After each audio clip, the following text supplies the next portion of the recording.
Brought to you by WikiVidi documentaries. Aaron Swartz.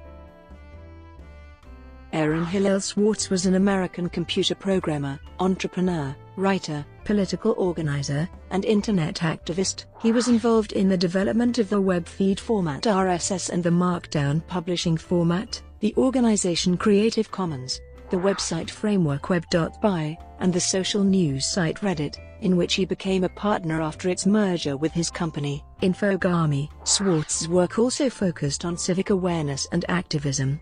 He helped launch the Progressive Change Campaign Committee in 2009 to learn more about effective online activism. In 2010, he became a research fellow at Harvard University's Safra Research Lab on Institutional Corruption, directed by Lawrence Lessig. He founded the online group Demand Progress, known for its campaign against the Stop Online Piracy Act.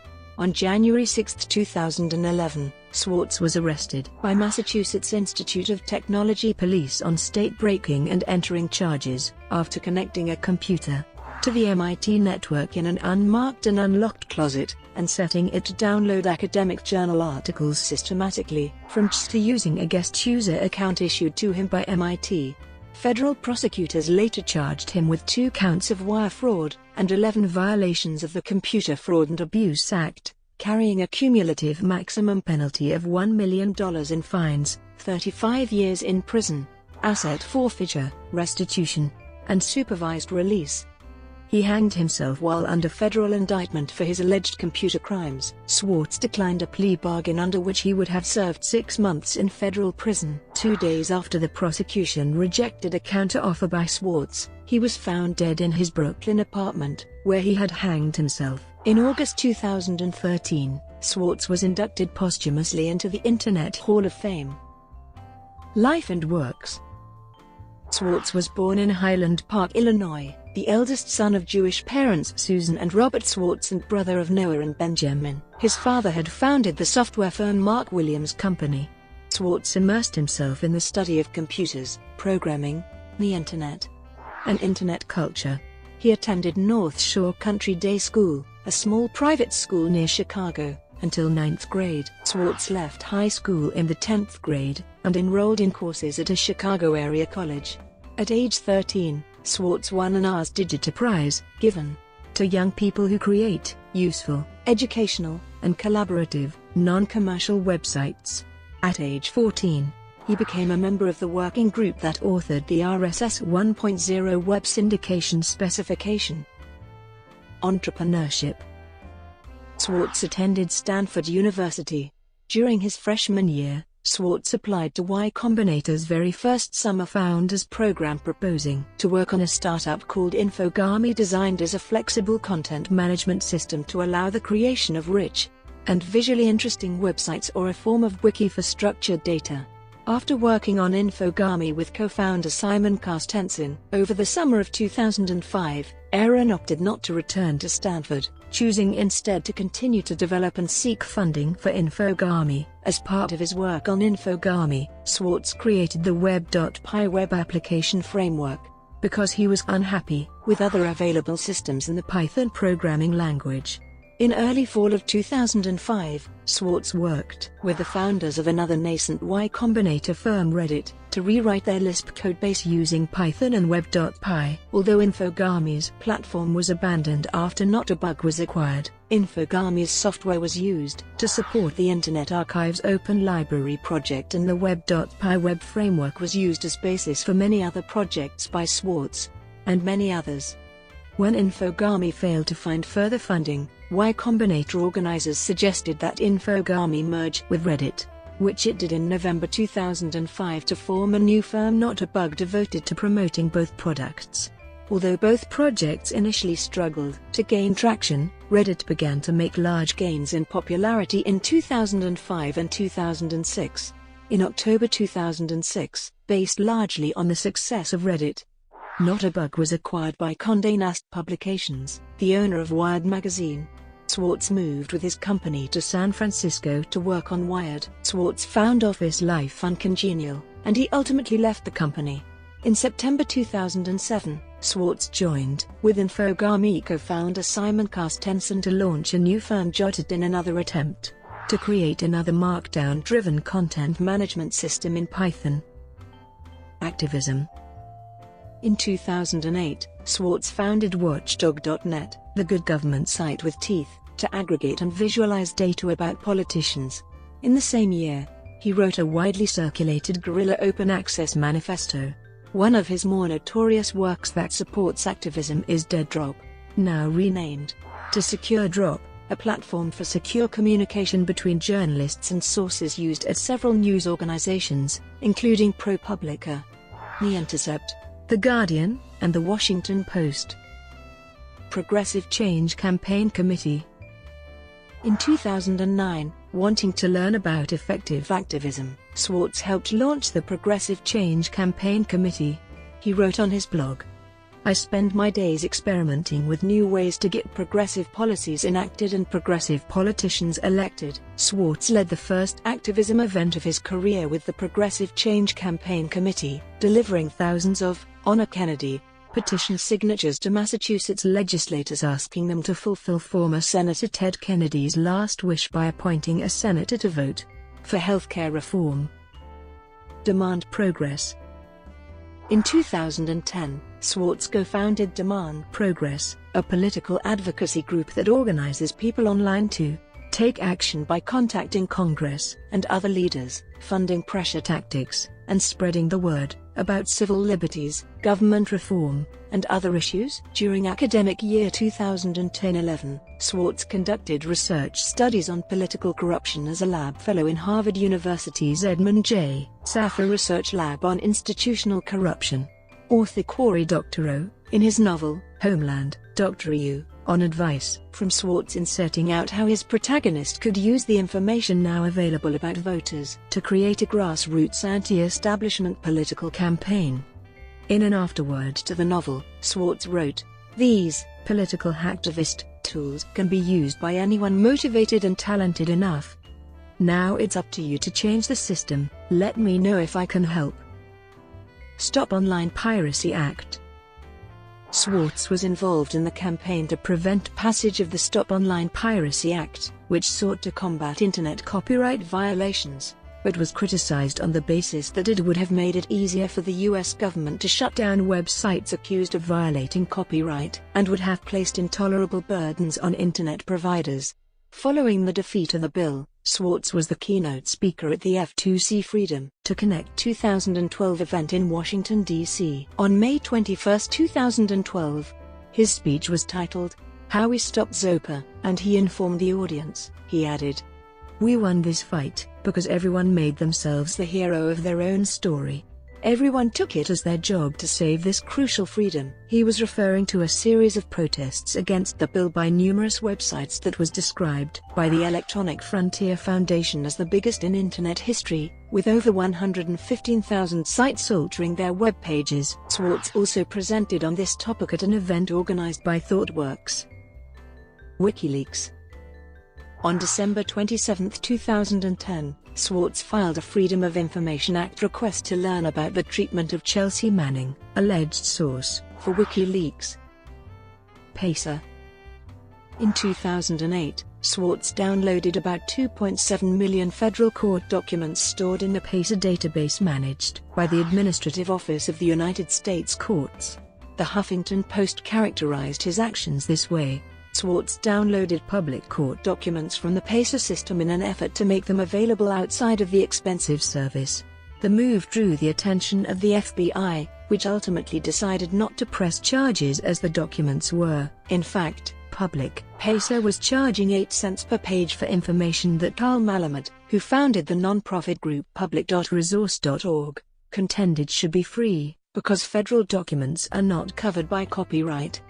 The fees were plowed back to the courts to finance technology.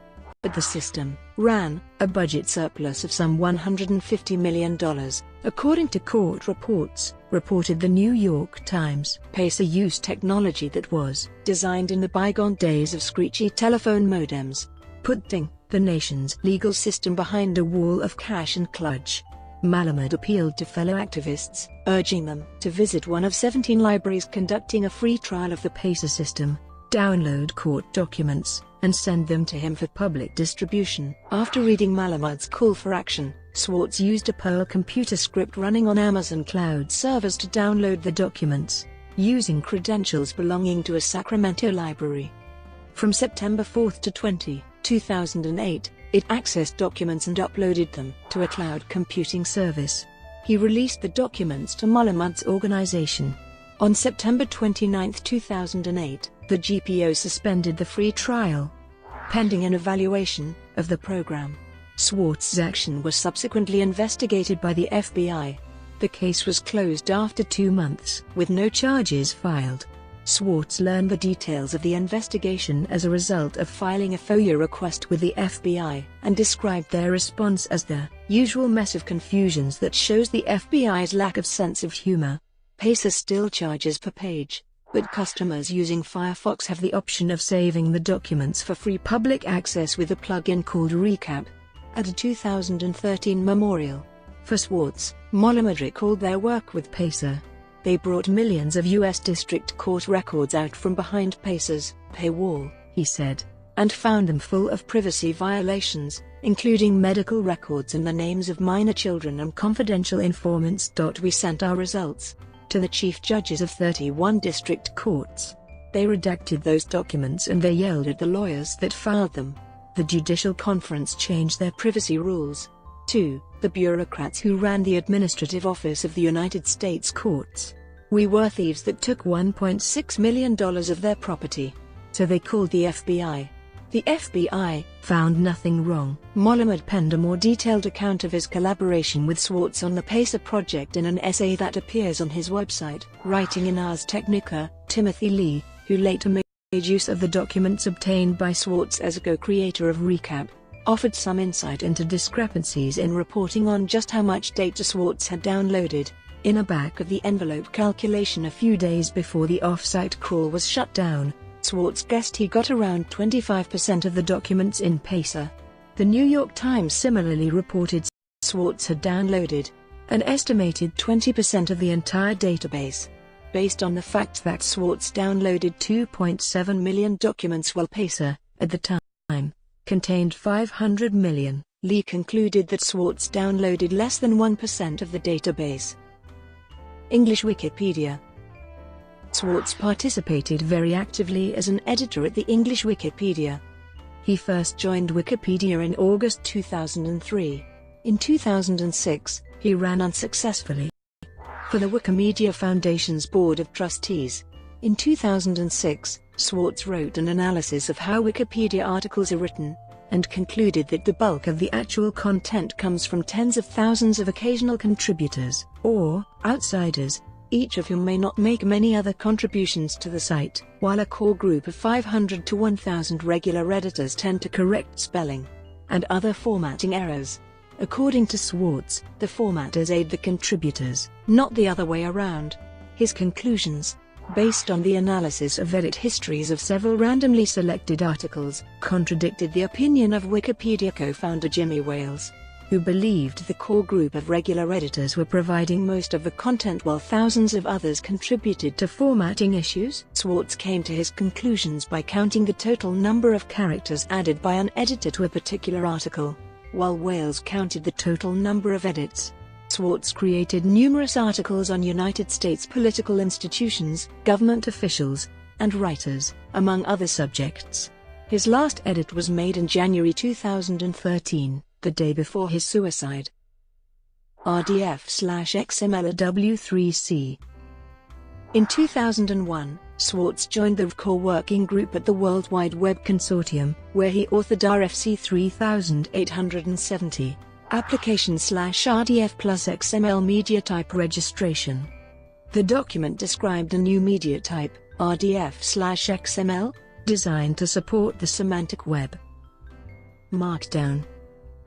Swartz was a major contributor to Markdown, a lightweight markup language for generating HTML, and author of its HTML2 text translator. The syntax for Markdown was influenced by Swartz's earlier language, which today is primarily remembered for its syntax for specifying headers, known as X-style headers. Markdown itself remains in widespread use. Open Library. After his death, it was reported that around 2006, Swartz acquired the Library of Congress' complete bibliographic dataset. The library charged fees to access this, but as a government document, it was not copyright protected within the USA. By posting the data on Open Library, Swartz made it freely available. The Library of Congress project was met with approval by the Copyright Office. Other sources show that the file was donated to the Internet Archive from Plymouth State University's library system, Scriblio. Regardless of the source, the file became the basis for the Open Library, with Swartz as chief designer. Tor2 Web. In 2008, Swartz worked with Virgil Griffith to design and implement Tor2 Web, an HTTP proxy for Tor hidden services.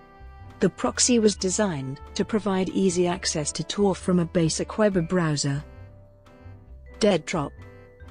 In 2011-2012, Swartz, Kevin Paulson, and James Dolan designed and implemented DeadDrop, a system that allows anonymous informants to send electronic documents without fear of disclosure.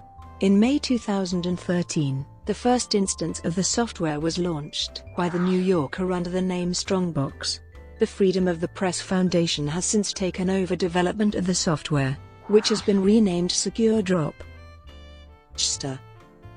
According to state and federal authorities, Swartz used JSTOR, a digital repository, to download a large number of academic journal articles through MIT's computer network over the course of a few weeks in late 2010 and early 2011. At the time, Swartz was a research fellow at Harvard University, which provided him with a JSTOR account.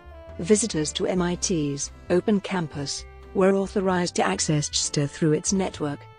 The authorities said Swartz downloaded the documents through a laptop connected to a networking switch in a controlled access wiring closet at MIT. The door to the closet was kept unlocked, according to press reports. When discovered, a video camera was placed in the room to film Swartz, and Swartz's computer was left untouched. Once video was captured of Swartz, the download was stopped and Swartz identified. Rather than pursue a civil lawsuit against him, in June 2011 it reached a settlement wherein he surrendered the downloaded data. Response from JSTOR. On September 25, 2010, the IP address 18.55.6.215, part of the MIT network, began sending hundreds of PDF download requests per minute, and was affecting the performance of the entire JSTOR site. This prompted a block of the IP address. In the morning, another IP address, also from within the MIT network, began sending JSTOR more PDF download requests, resulting in a temporary full block on the firewall level of all MIT servers in the entire 18.0.0.08 range. An email was then sent to MIT, describing the situation. From an email sent on September 29, 2010, one JSTOR employee wrote it to MIT. On July 30, 2013, JSTOR released 300 partially redacted documents, which had been provided as incriminating evidence against Aaron Swartz. These documents were originally sent to the United States Attorney's Office in response to subpoenas in the case United States v. Aaron Swartz. Brought to you by WikiVidi Documentaries. Would you like to know more?